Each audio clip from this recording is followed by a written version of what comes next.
আসসালামু আলাইকুম প্রিয় দর্শক, আজকে আপনাদের সামনে উপস্থিত হয়েছি মজার এক রেসিপি নিয়ে, পাঙ্গাস মাছ ভুনা।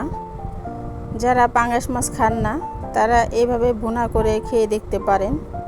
পাঙ্গাস মাছ খাচ্ছেন না অন্য কোনো মাছ খাচ্ছেন বুঝতেই পারবেন না। তো চলুন মূল রান্নায় চলে যাই।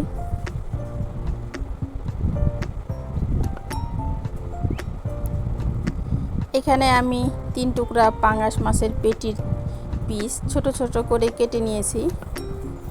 আর এই পেটির পিসটা অনেক তেলযুক্ত হয়, এটাকে আমি আজকে কাঁচাই রান্না করব। তো চুলায় একটি কড়াই বসিয়ে দিলাম, কড়াই দিয়ে দিলাম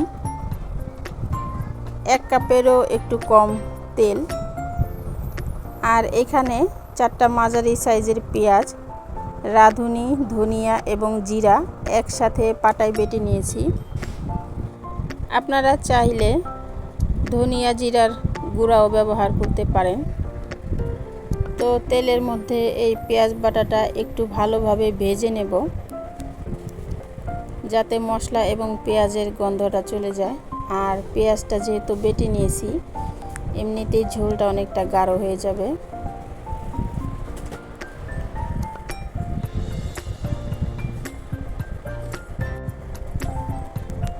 পাঙ্গাস মাছের এই রেসিপিটা ছোট বড় সবাই পছন্দ করে, আপনারা অবশ্যই একবার ট্রাই করে দেখবেন।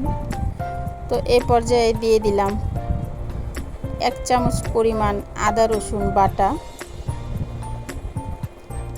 আদা রসুন বাটাটাকে এখন একটু তেলের সাথে ভেজে নেব।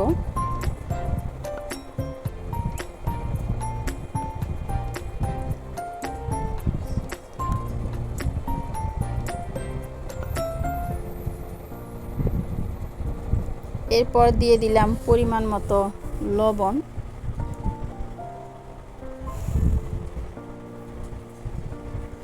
এখানে 1/2 চামচ হলুদের গুঁড়া,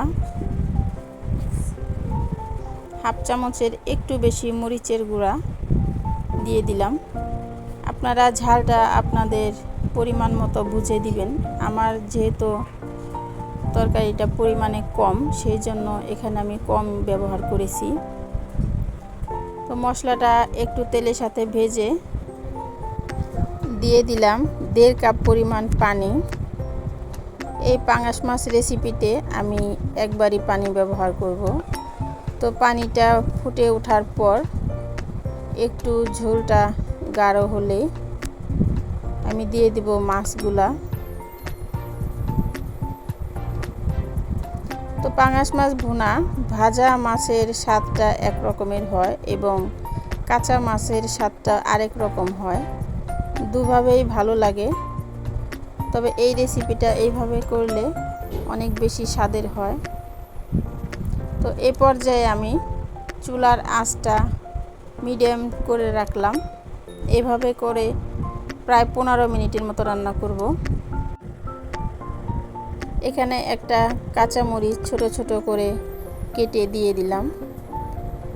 তো 15 মিনিট রান্না করার পর তরকারিটা এমন হয়েছে, ঝোলটা অনেকটাই গাঢ় হয়ে গিয়েছে।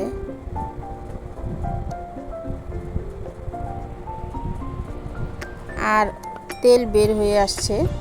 তো বোঝা যাচ্ছে যে পাঙ্গাস মাছের ভুনাটা কমপ্লিট হয়েছে। তো আমি এখানে কিছু বিলেতি ধনিয়া পাতা দিয়ে আরও 2 থেকে 3 মিনিটের মতো লো হিটে রান্না করে নিলাম। এখন দেখুন, ঠিকভাবে বোঝাই যাচ্ছে না যে এটা মাছ নাকি মাংস। এইভাবে পাঙ্গাস মাছ রান্না করলে ছোট বড় সকলেই পছন্দ করবে। তো আপনারা বানিয়ে খাবেন এবং কমেন্টস করে জানাবেন কেমন হয়েছে।